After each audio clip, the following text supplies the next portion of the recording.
नमस्कार, मी Amreen Khan. Aurangabad UCN TV नेटवर्कमध्ये आपले स्वागत. आता एक नजर आजच्या ठळक घडामोडींवरती. पश्चिम महाराष्ट्र दौऱ्याच्या आरंभापूर्वीच मराठ्यांच्या नोंदी रद्द करण्याचा सरकारचा कट असल्याचा मराठा आरक्षण योद्धा जरांगेंनी केला सनसनी आरोप. संत शिरोमणी श्री गुरु रोहिदास महाराज यांच्या 650व्या जयंती निमित्त भव्य कलश यात्रेचे आयोजन. भाजप मंत्र्यांसह आमदार पदाधिकारी मोठ्या संख्येने यात्रेत सहभागी. पोलिसांनी ठरवू नये मी कोणाला भेटावे तो निर्णय मी घेणार. CJP अध्यक्ष यांनी PSIला घराबाहेर काढत केले स्पष्ट. अण्णासाहेब पाटील आर्थिक विकास महामंडळाचे अध्यक्ष नरेंद्र पाटलांची पत्रकार परिषद संपन्न.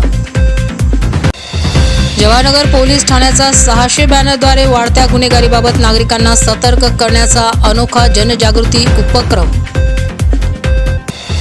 बालम टाकीतील पार्थ पब्लिक स्कूलमध्ये रोबोटिक्स लॅबचे उद्घाटन. रोबोटिक लॅब ही केवळ आधुनिक सुविधा नसून परिवर्तन घडविणारे शैक्षणिक वातावरण असल्याचे शाळेचे संस्थापक देशमुख यांनी व्यक्त केले मत.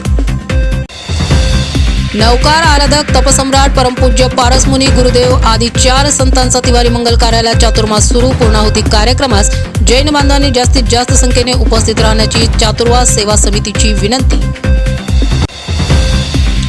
श्रीकृष्ण जन्मभूमी मुक्तीसाठी शहरातून मथुरेस ऐतिहासिक कार सेवेस युवक रवाना.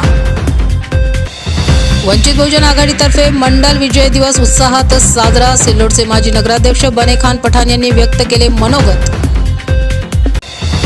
जिसा आणि जिसा NX यांच्या संयुक्त विद्यमाने स्केलअप IBIZ 3.0 चा 9 ऑगस्ट रोजी MGM रुक्मिणी हॉलमध्ये संपन्न होणार ग्रँड फिनाले. लोक जनशक्ती पार्टीतर्फे उपवर्गीकरण शासन निर्णयाविरोधात क्रांती चौकात करण्यात आली भव्य निदर्शने.